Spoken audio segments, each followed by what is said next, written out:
Assalamualaikum warahmatullahi ta'ala wabarakatuh.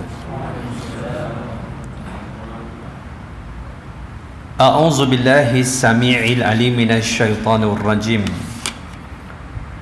Bismillahirrahmanirrahim. Alhamdulillahilladzi akmala lana din wa atamma 'alaina ni'mah. Wa ja'ala ummatana khaira ummah wa ba'atha fina rasulan minna yatslu 'alaina ayatihi wa yuzakkina wa yu'allimuna al-kitaba wal hikmah. Salawatullah wassalamuhu ala sairil anbiya'i wal mursalin was-siddiqin wasyuhada'i was-salihin wal mujahidin wa man tabi'ahum bi ihsanin ila yaumin yaqumun nasu li rabbil alamin. Qala rabbi shrah li sadri wa yassir li amri wahlul 'uqdatam min lisani yafqahu qawli. Subhanaka la ilma lana illa ma 'allamtana innaka antal alimul hakim. Wa la hawla wa la quwwata illa billahil aliyil azim. Amma ba'd. Allahumma aslih qulubana wa azil uyubana wa tawallana bil husna wa zayyinna bit taqwa wajma' lana khairal akhirati wal ula warzuqna ta'ataka ma amqaitana. Wahai Allah, perelokkan hati kami, cabutkan keaiban dari diri kami, dorongkan kami pada jalan-jalan kebaikan, hiaskan hati kami dengan ketakwaan, himpunkan bagi kami kebaikan akhirat dan dunia, rezekikan kepada kami ketaatan kepadamu selagi mana kami hidup menumpang di atas muka bumi. Amin ya rabbal alamin.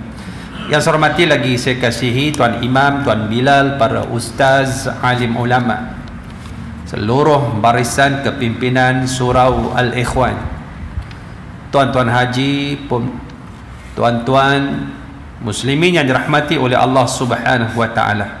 Pertama dan selamanya syukur kita dihimpunkan pada malam yang penuh kemuliaan.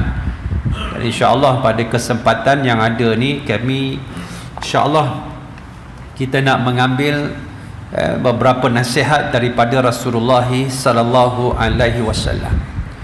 Semoga kita yang duduk dalam bulan yang dipanggil bulan Zulhijjah ini mendapat keberkatan daripada mutiara tinggalan Rasulullah sallallahu alaihi wasallam, iaitu tinggalan Al-Quran dan juga hadis baginda sallallahu alaihi wasallam.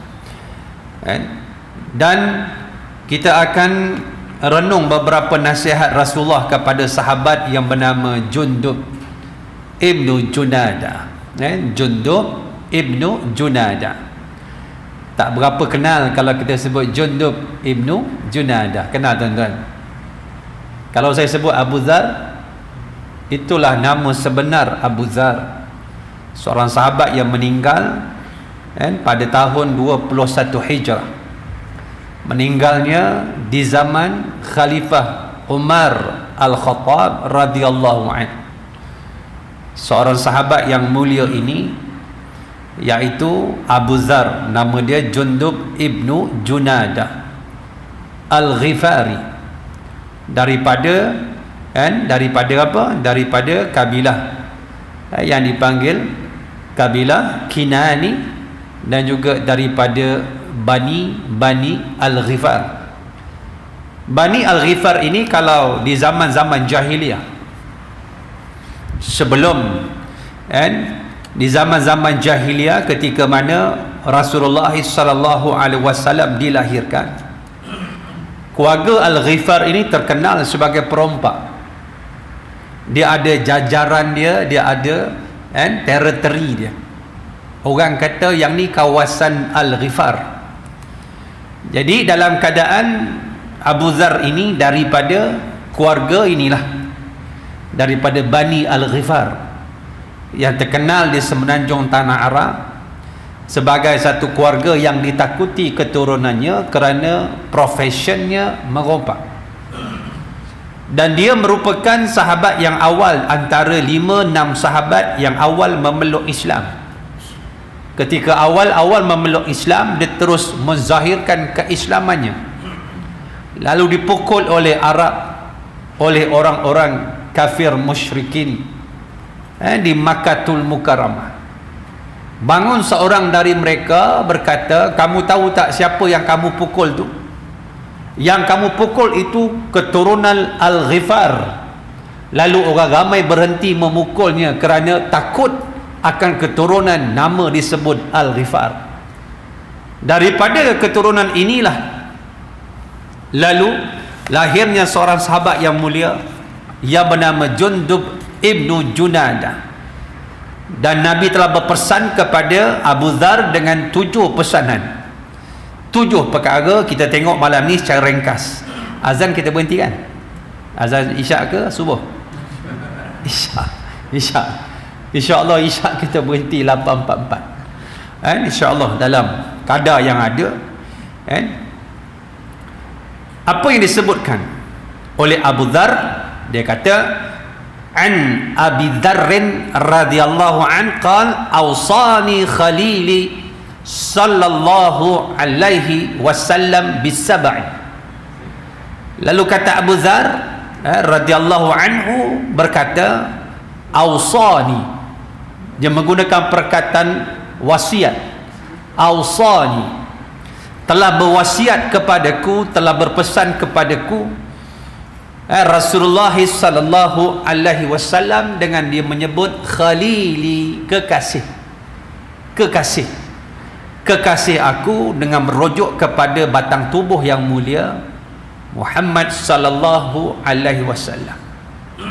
Secara khususnya Nabi berpesan kepada Abu Dzar, secara umumnya kepada kita yang duduk dalam surau malam ini.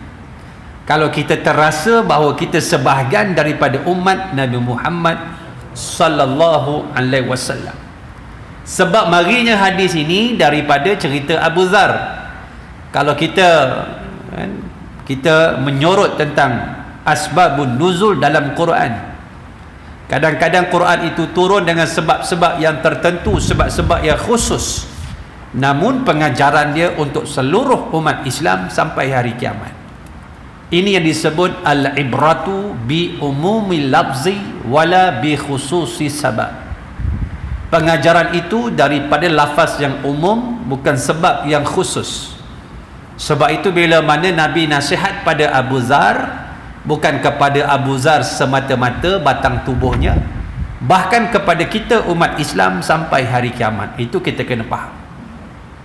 Lalu Nabi berpesan dengan 7 pesanan kepada Abu Dzar. Yang pertama, dia pesan kepada Abu Dzar bihubbil masakin wa an adnuwa minhum, wa an adnuwa minhum.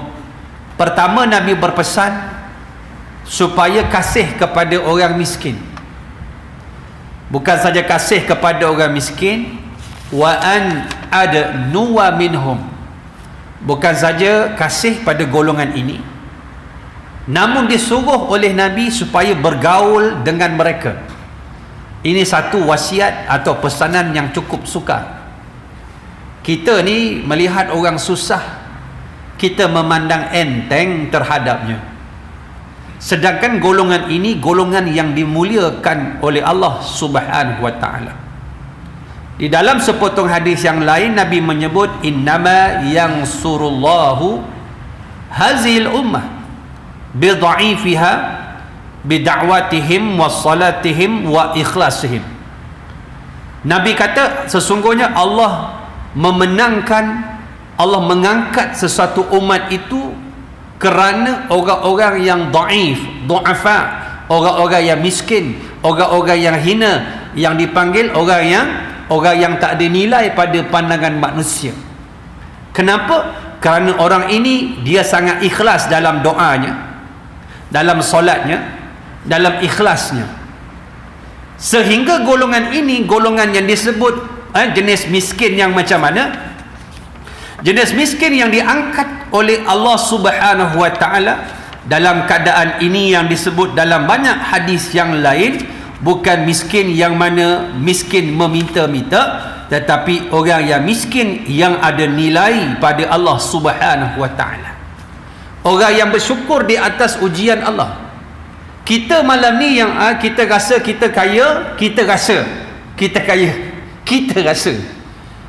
Kita pun tak pernah minta pada Allah. Siapa pernah minta? Dan orang yang miskin, yang mana hidup melarat, dia juga tak pernah minta pada Allah untuk hidup miskin.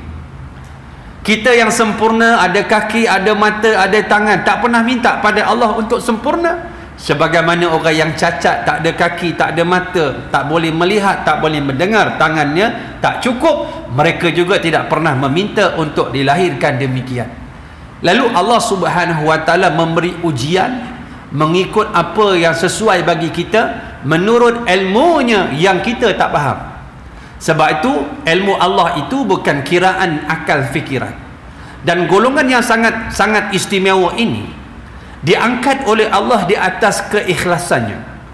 Orang-orang miskin yang demikian, ya, yang mana mereka mencuba nasib, namun mereka tidak berdaya untuk menghasilkan atau menambah baik sosial ekonomi mereka. Dalam keadaan mereka sudah berusaha dan dia banyak menyerah kepada Allah, lalu orang ini orang yang sangat luar biasa di sisi Allah. Dalam PKP ini kita jumpa ramai manusia. Kadang-kadang kita nampak dia susah, tetapi bila kita nak tolong, dia nampak orang lebih susah. Terkadang dia susah, lebih susah daripada orang lain, tetapi kerana kemuliaan hatinya, dia kata, "Ustaz, beri sahabat kita tu." Ana rasa dia lebih susah. Yang kata beri pada sahabat kita, dia lebih susah daripada orang yang dia nak minta kita tolong orang tersebut. Ini nilai kemuliaan yang ada pada diri seseorang. Ini izzah yang mana mereka ini tidak meminta. Terkadang bila mana kita nak beri bantuan, dia terima, tetapi dia tak meminta, tetapi dia terima. Erti kata lain, itu budi perketi kemuliaan.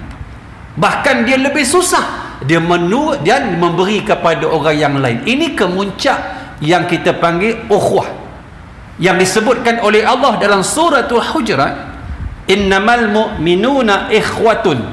Yang dikatakan orang yang beriman dia mari dengan innama. Dalam kita rujuk dalam kaedah bahasa Arab, nahwu dan juga balaghahnya, bila kita sebut innama, kalau sekiranya dia ayat biasa, kita buang innama, kita sebut al-mu'minuna ikhwatun. Ayat itu sempurna, lengkap, dia boleh berdiri dengan sendiri dengan kita membuang innama. Tetapi dia ayat Quran. Innama ni, innama kita jumpa dalam hadis, innamal a'malu binniyat. Sesuatu niat itu dia menghasilkan, dinilai satu kerja itu dengan niat yang duduk dalam hati kita. Sebab itu dalam niat ini, sebab tu kalau saya tanya orang meninggal dalam masjid, elok tak? Siapa nak jawab? Tu tak nak tanya, dia tak jawab. Orang meninggal dalam surau baik tak? Baik, Alhamdulillah. Meninggal sedang curi aircon, baik?